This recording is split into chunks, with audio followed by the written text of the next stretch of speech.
Right. I have to check my magnifying glass. All right. Yeah, hey, welcome everybody. Sharon Horne-Ellstrom here, also known as the Pajama Grandma, for the Women's Summit, all about customers. And I have the amazing Rachel Kurzyp with us today, and she's going to tell us all about her amazing business, what she does, how she does it, why she does it, and how that impacts customers and how that can help you to do a better job with dealing with customers in your business and in your life. So welcome, Rachel. So excited to have you here today. Thanks, Sharon. Me too. I'm excited to chat all things business and customers. Awesome. So can you tell us a little bit about your business, what you do, and how you got involved in it? Because I find it fascinating because we all come from different walks of life, and the reason that we got into our business is different for each of us, but I think it's really fun to know people's stories. Sure. Well, I'm a millennial woman, so many millennials, I do all the things. So I'm a copywriter, business coach, marketing consultant, speaker, and teacher. So like many of probably your listeners and community, I started off traditional style work, 9-to-5 job, etc. I always worked in marketing communication. So I have 3 degrees. So I have a degree in journalism. So I'm a qualified journalist, degree in business management, and then I have a master's in international development. So that's all like social justice, not-for-profits, etc. So yeah, like many of your listeners, standard 9-to-5 job, always marketing communications. I've lived and worked in London, Bangladesh, all around the world. And it wasn't until about 6 years ago that I decided to start my own business. So when I first, looked at a career growing up, it was just a few options. You go to university, you just go into traditional workforce. But then as I was kind of moving through, I started to realize that it probably wasn't for me, not because I didn't enjoy, working with the community, team, that kind of thing, but because it kind of constricted my life. It prevented me from working with lots of people, helping more people that I, that I really cared about. And so I decided, to go out and try my own thing. I really value freedom. I value being able to work like autonomously, and I work really, really fast and efficiently. So 9-to-5 work just wasn't for me. And so since then, I've kind of been on my own business journey, and it's only until recently that I've actually started to work specifically with women and women-led businesses. So when I first started my business, again, like most business owners, it was a pretty easy transition for me actually, because I just sort of brought along the same types of organizations that I'd been working with traditionally. They then became clients. And so it was a really easy transition for me. But yeah, recently I started thinking about, what I really cared about. I started seeing more of my friends jump on sort of the business bandwagon, and they were struggling, struggling to put themselves out there, struggling to do branding, struggling to write, even just struggling with self-limiting beliefs and confidence. And, I'm not perfect. I'm not an expert, but, I've managed to run a successful business, and people just kept on coming to me and asking for more and more services, for more and more support. So then, I decided I still work with a few, high profile clients like the World Bank, WHO, universities, etc. But I've kept them to quite a small niche and only the ones that I really enjoy working with. And now I focus solely on women, helping them be seen and heard in a way that feels right to them. So, we have to do all of the things supposedly in business, but that's just not true. And so a lot of women come to me really tired, exhausted, they aren't getting enough cash and clients to make their business viable. And I don't want them to give up before they've really, seen what they can do. So I help them with all of that kind of stuff. To make sure that they're actually giving it, a good go, that they're taking care of themselves as well as their business, because we kind of seem to put our business first before ourselves, like with everything else in life. I'm definitely guilty. Guilty of that, though. Yeah, so that's kind of what I focus on now, really a holistic way of running a business, way of living. So for me, all the reasons why I left my job, I wanted to make sure that I had a business that supported the lifestyle that I wanted. I built it from the ground up, and now I'm helping women do that too. That is fascinating. I love what you said about helping women build a business that fits with them and their real personality and who they really are. I love that. As far as, okay, so your clients just came with you and they come to you. Not all of us are that fortunate. So do you have a go-to strategy or a way that you teach other women that maybe don't have people just coming to them out of the woodwork to get clients or get customers coming to them? Is that the best way to approach it? Getting people, attracting them to you, or, you know, chasing after them or advertising, or what do you think is the best approach? Definitely. Well, I think the best approach is actually for clients to find you. So for your ideal client, customer, whatever you want to call them, you know, your favorite people, to come to you. So the problem, I think, with a lot of business owners, particularly, you know, women as well, I do believe we run businesses slightly different to men, is that we do quite an aggressive go-getting approach, which I'm not saying you shouldn't work hard. You know, I'm a hard worker, I'm sure you are too, but instead of sort of trying to build a business that's right for us, trying to figure out who we are, you know, what we want to do and who we want to help, we instead go out and just sort of hustle, that really sort of side hustle, you know, working hard, just, you know, cold calling everyone, sending lots of emails, you know, turning up to networking events and flicking cards in people's faces, etc. I think that might have traditionally worked, and I do know some male friends where that still really works for them. That's just kind of what they're used to, and that's how it's done. But I think a lot of female business owners don't really communicate like that with each other, and we actually can bring a lot more deeper sort of connection, relationships, etc. And those are really transactional style businesses, and sort of business interactions. And I think that falls flat. So women can give away a lot of their energy, and just people in general give away so much of their energy. Literally, pretty much, it's like barging in on like your boss in their office when they're on the phone talking to someone else. I'm like, hey, like I have this idea, or going to a party and just screaming out over everyone, being like, hey, I'm Rachel, come work with me. And everyone's like, who are you? You know, we haven't actually taken the time to build up relationships yet. So yes, I brought clients over with me, but it was that, you know, they simply just knocked on the door and, you know, the door swung open. I was like, hey, no, I actually told them for months leading up to me leaving my job, you know, I'm a writer. These are the things I do. This is the work that I want to do. This is, you know, what I want to achieve. This is why I want to work with you. And we'd already had those kind of relationships. So I still now send out regular emails a couple of times a year where I'm just like, hey, like, how are you going? What are you working on? You know, how did that report go that I wrote for you? That kind of stuff. And so I think, yes, you can hustle. Yes, you can flick your business card around. To be honest, that's never worked for me. I've never got clients that way. So if you're starting off and you don't have corporate clients, or don't know anyone that meets your ideal client, that's me, to be honest, at the moment. You know, I have a lot of businesses, say as example, on my e-newsletter list, and I've recently, you know, switched to focusing more on women, and I had half of them like leave my newsletter list, which is great because I don't want to market to people who, you know, aren't there. But then I was like, whoa, like my audience is cut in half. And so I've been spending a lot of time trying to find women and find my own ideal clients. And to be honest, again, I just put myself out there. I was literally like, this is who I am, this is what I do, this is how I help. Do you know anyone? And I just started asking other business owners, other women. You know, I saw you like wanted people to, you know, speak at this summit. You know, I put my hand forward, you know, we started chatting, all of those kind of things. So I think sometimes it's better to go from a place of actual relationships. So, you know, when I reach out to clients or potential people, I'm not, again, with my business card, shoving it in their face saying, buy from me. I'm normally like, hey, I'm Rachel. Like, who are you? And then, you know, like, I'm Sharon, and we start chatting.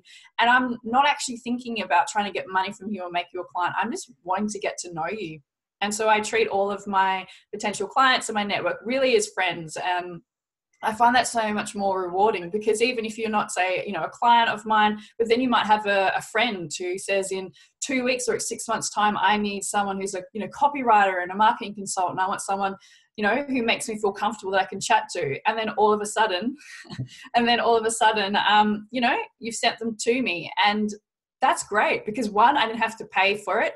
Two, if they're similar to you and we've built a great relationship, they're probably closer to my ideal client than if I was going out just sort of pushing my name out to people and just sort of wanting to work with anyone.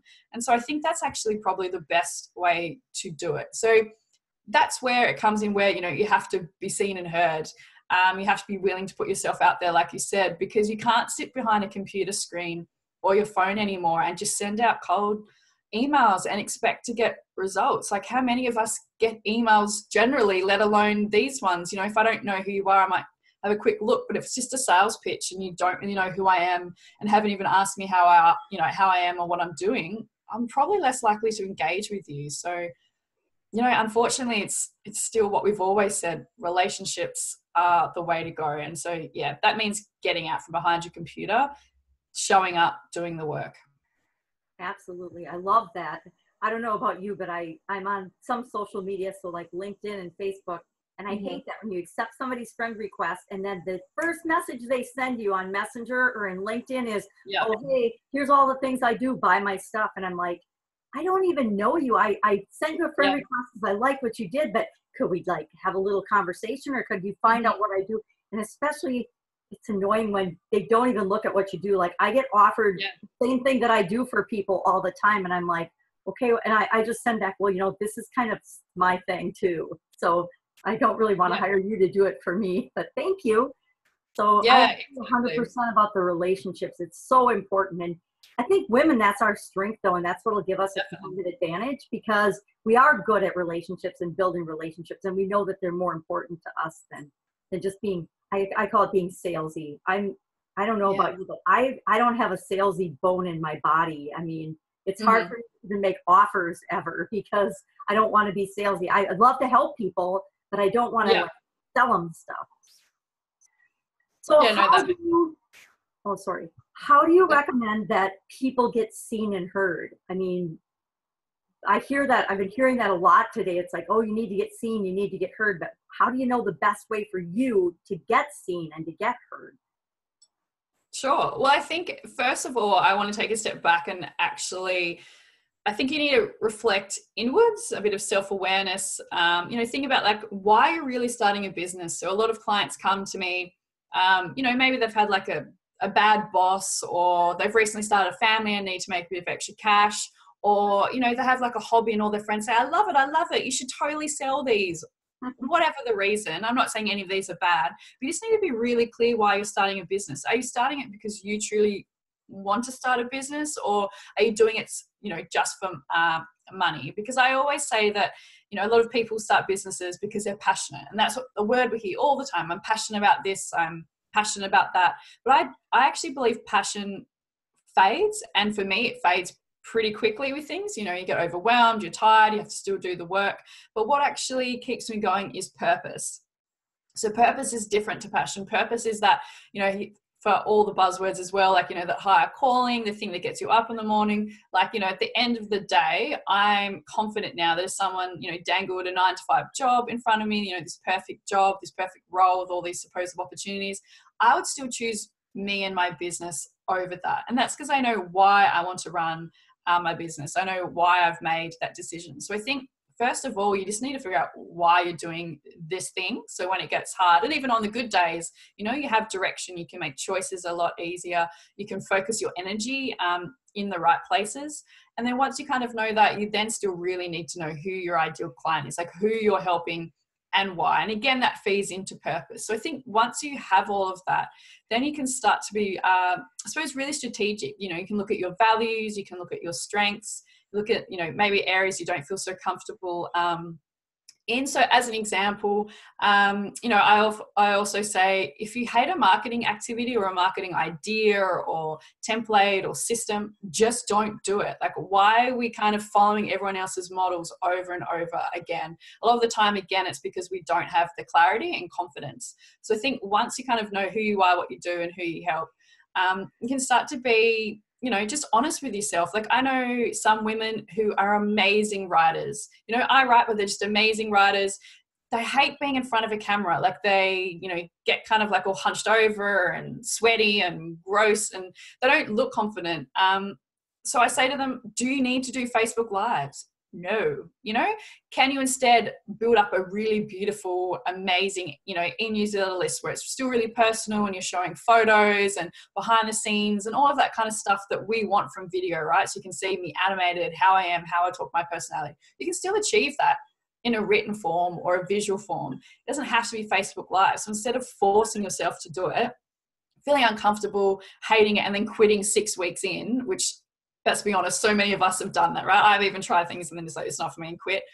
then, you know, wasted time and effort when you could have been building that newsletter list, and vice versa. I know some women who hate writing but are amazing speakers, and you just watch them and, you know, they pretty much could be doing anything in a clown's costume, dancing on a stage, and you would just watch them because their presence is just beautiful. So why don't, you know, you focus on more visual, video, you know, movement pieces, speak more, those kind of things. So think, you know, this whole idea of being seen and heard, you have to know why you're doing what you're doing.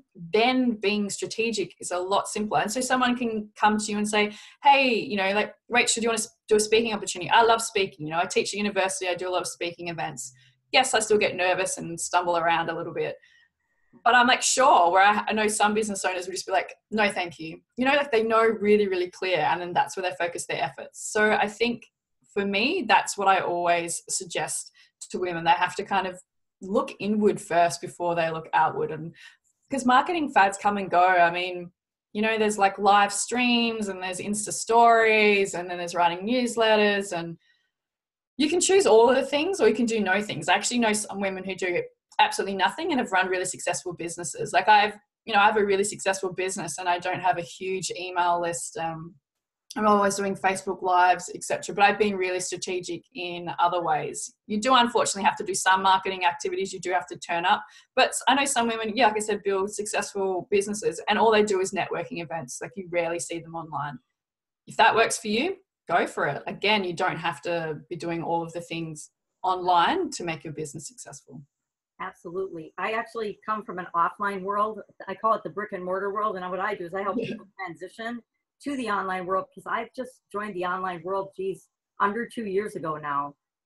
I'm like an engineer, a really nerdy, boring engineer. So kind of a totally different thing. But I think what you're saying is find what works for you and what feels right to you and what you're comfortable with, and start with that and just get great at that. That's incredibly good advice. That's really good advice and very helpful.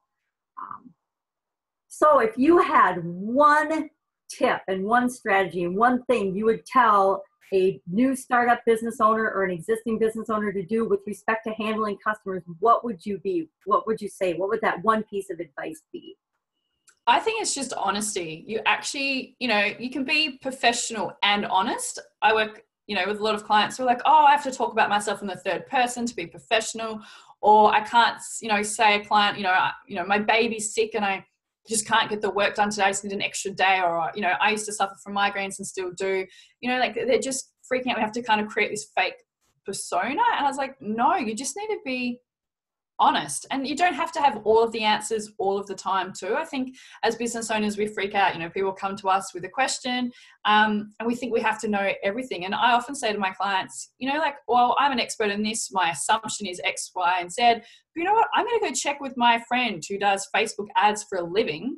Can you give me, you know, 24 hours and I'll just clarify it with her, but, you know, this is what I think, etc. There's nothing wrong with that. And, you know, a few times that I've been sick, you know, I've been doing my business for 6 years now, you know, I think it's like twice the whole time where I've had to ask, you know, for a couple of days extension because I've been ill. That's just life, right? And each time I've literally just, you know, opened the email or phone call with like, hi, look, I'm going to be honest, I'm really sorry. I've got a migraine or I'm unwell. I can't meet the deadline. I mean, I can push through, but it won't be at the quality that I, you know, feel comfortable with.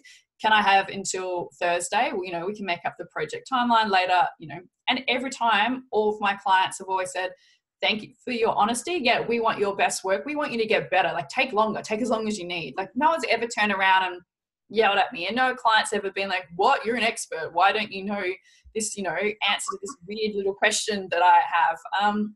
So I just believe in honesty. I mean, it's one of my values. It's the thing that I believe in most. And I actually think that's why, you know, like I have some really loyal clients and customers, because they know when they come to me, you know, it's no BS. I'm just upfront. And sometimes that also means when people come to you and want to work with you, you have to be honest and be like, look, I actually don't think you're there yet. You know, you haven't figured out who you are, what you do. Therefore, you know, I might not be able to write your copy, or these are the results you actually get as opposed to the ones you want. And, you know, being honest. And again, people appreciate that. Some people, you know, will still choose to work with me and will change the goals that they want.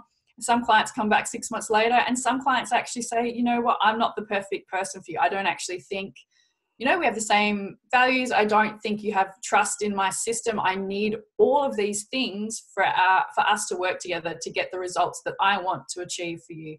And then, you know, I say goodbye to them, pass them on to other people, the way they go, and they're happy. And I think, yeah, it all comes back to honesty. But again, and also knowing who you are, what you do, you know, your boundaries, your areas of expertise allows you to be honest. I just know so many women who take on jobs, work with clients who treat them like crap, or take on jobs they could never possibly achieve those goals, and they should have been honest with the client that just wasn't possible.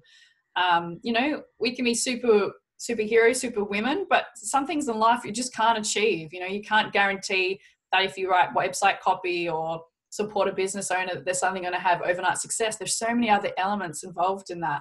So these programs that say, you know, you become a millionaire overnight and, you know, your exact system will get blah, blah, blah. I just don't believe in my mind, that's not genuine and honest, because that's just, yeah, it's really hard.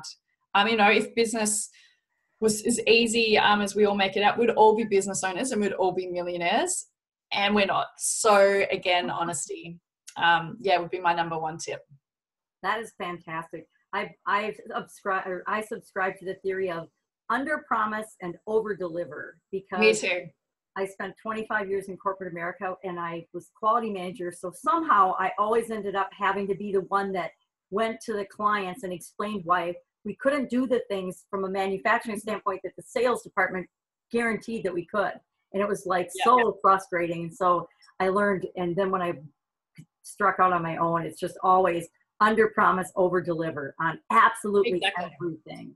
Because then I always have a little bit of push built in case I do have a challenge. So that is incredibly good advice. And I love the part about saying no to clients sometimes. I think all of us at some time in our career have worked with people that are difficult, or I had a really bad business partner and I knew that I shouldn't have worked with that person, but I did it anyway based on other people saying, oh, this is what you should do. And it turned out really, really bad. And it's the same thing with customers and clients. Sometimes we take on people that we just know in our gut that they aren't a good fit for us, but we need to pay the mortgage, or we want to go on vacation to Disney or something with the family, or whatever reason, but we're desperate for money. So we take on a client that we know isn't a good fit for us, and it inevitably leads to a problem. And I think everybody I know that I've ever talked to has had at least one client like that. We usually only have one, because we learn that lesson so strongly that we never want to take them on. Exactly. That's so true. So can you tell us a little bit about some of the services that you offer and how we can get in touch with you to get more of your amazing wisdom and advice and help and support in building our businesses?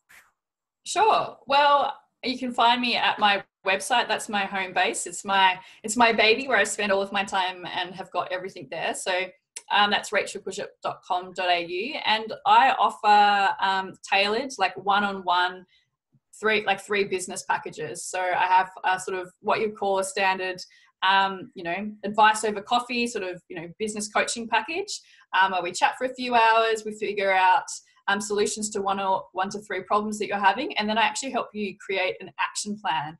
So instead of just chatting about it and then, we end the call and you're like, so what do I do? I help you actually over 12 weeks, step by step, go through all of the things you need to do to get the results you want. So say you're doing a book launch and you've never done a book launch, we'll step out everything you need to do. Say you're trying to transition from 9-to-5 work to freelancing, we'll step out everything you need to do. So that's instant clarity, and that's probably one of my most popular packages. And a lot of women kind of come along and do the 3-hour session and then come back regularly if they just need a little bit of advice. And then I have Unique Advantage. So this one's sort of one-on-one advice. So it results in website copy and a beautiful website, but we actually do a whole bunch of work before that. So figuring out why you're in business, figuring out who your ideal client is, then working on your sales copy and your sales and back-end system.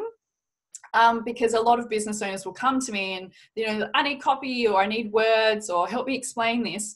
But again, like I've been saying in our chat, they didn't really know why they're in business, who they were and what they're about, no brand personality messages, didn't know ideal client, and therefore weren't able to create services that actually addressed a need and a problem. And in my opinion, after all of the years working, in corporate And then with my business, if you don't know who you are, what you do, and who you help and why, just your business won't be viable. That's when you get all random clients. That's when you get exhausted. That's where you put in all this effort and don't see results. So we do all of that. And then my signature program is called Dare to be Seen and Heard. So that's like a co-creation program, which is a fancy word for like a business bestie. So we go through all of the process from start to finish of starting up your business, getting it all sorted. And then we also work on visibility. So if you want to write that book, you want to do this, the speaking event, you've got marketing activities, we actually figure out what's right for you. Instead of me doing it all for you, I actually teach you how to do it yourself. Because I'm a big advocate for getting support when you need it, but also empowering yourself to know in my opinion, the basics around branding, marketing, and writing that all business owners need for their business to be successful. Like, I mean, maybe some women can afford to pay someone permanently to be writing for them. I know that I can't. And some days you get asked to quickly write an email or do something for branding or make a decision. And, you're stuck and you can't really wait to go hire someone for coaching, and you can ask mates, but they don't always have the best answer for you. So yeah, we go through this process and, take you from where you are to where you want to be. And yeah, I'm kind of your business bestie over 6 months. So yeah, I really love that program because we get to create like a really beautiful relationship. You can call me whenever you want. Those kind of things, which I think is missing in the online world, to be honest, in the online programs. It's very much, pay $500, here's some email templates, and I'll show you what to do. But what I do is I, sort of tell you and help you through it, and then I co-create with you. So I'm actually there every step of the way, and it's tailored to you. So although I have the same processes and systems, it's actually tailored to who you are and what you want to achieve, as opposed to kind of a catch-all program that we're seeing a lot online. I absolutely love that. I think that's the evolution of where we need to go as business owners and where we really need help. I love the business bestie thing because so many of us are in business, by ourselves and being solo entrepreneurs and figuring everything out. And I think that's one of the frustrating things is sometimes you just feel so lonely. And that's the thing I missed most from corporate America was I had this great team of experts in all areas and all business functions. And all I had to do is go to their office or call them and ask them for something, and boom, it was done. And you have to recreate that. And so sometimes you just need a business bestie to help you through all the questions and answers, and somebody just to bounce ideas off of. But I love that you teach people to be independent and figure it out themselves, but you're still there every step of the way to make sure that they get their needs met. Yeah, definitely. I mean, I'm like selfish. I created these programs because I want to teach them, I think it's, my skill set, it's my niche, it's where I am, it's where I light up. But also I created them because I needed all of these things when I started business, and these are the processes and systems that I've used for my business. So I know they work. I'm confident. I know that, I've tried them both in corporate and with business owners. But yeah, to be honest, I'm just selfish. Like I just want to work with women and see them do amazing things. So I get just as much from it, probably even more than they do. But yeah, I agree with you. I created them because we needed, we need business besties. We need people who get it, who we can confide in. Because my partner's amazing. He's supportive, but he doesn't run a business. And my girlfriends are amazing, but a lot of them don't run businesses, or they run very different ones. And they might not be able to answer some of the branding, communication, marketing questions that I need, so it's good to have someone on hand that you can speak to who you trust. That is fabulous. Well, I thank you so much, Rachel, for sharing all of your wisdom with us. Do you have any parting words or a parting shot for us, or anything you should know? I think just keep going even when it feels like it's not worth it. And then if you do have those days where you're like, what am I doing with my life? Get out your business plan, get out, your purpose, remember why you're doing it, and then making sure you are taking time to check in with yourself, both mentally and physically, but also to make sure your business is on track. Don't wait until you're absolutely exhausted or, about to quit before you reach out for help, whether it is just to, talk to a mate about what you're going through or to get expert help. Don't wait until you're at the end to do that. Get help before. That's awesome advice. Thank you so much, Rachel. I so appreciate you sharing with the women on this summit, and I'm sure we'll be chatting soon. Awesome. Thank you for having me. You're welcome.